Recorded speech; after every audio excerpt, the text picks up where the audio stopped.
BJP বলছে মমতা ব্যানার্জি দেখুন কি সাংঘাতিক বদমাইশ মহিলা, এই লক্ষ্মীর ভাণ্ডার নাকি ভিক্ষে, ওরা ভিক্ষা দিচ্ছে। আমি যখন গ্রামে প্রচার করি তখন জিপে প্রচার করি, আপনারা দেখলেন ছবিতে।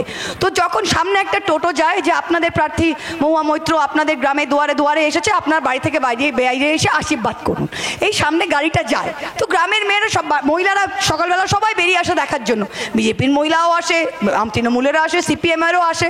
তো আমি জিজ্ঞেস করি জিপ থেকে, মা লক্ষ্মীর ভাণ্ডার পাচ্ছেন তো? 90 to 95% হেসে বলে হ্যাঁ পাচ্ছি। যারা বিজেপিকে ভোট দেয় তারা না তো বলতে পারছে না, কিন্তু মুখ দিয়ে হ্যাঁও বেরোচ্ছে না।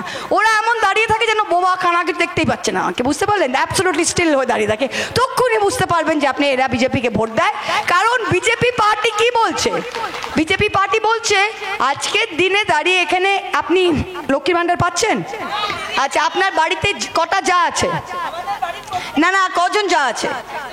একজন। তা দুজন পাচ্ছ, শাশুড়ি মা পাচ্ছে, তিনজন পাচ্ছে, 3000 বা 3600 টাকা আপনার নগদ ঢুকছে, রাইট? প্রত্যেকটা বাড়িতে। বিজেপি কি বলছে? বিজেপি বলছে এটা ভিক্ষে।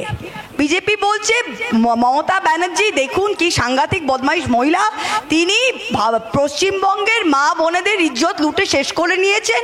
তিনি বলেছেন যে সবাই ভিখিরি, এই লক্ষ্মীর ভাণ্ডার নাকি ভিক্ষে, ওরা ভিক্ষা দিচ্ছে।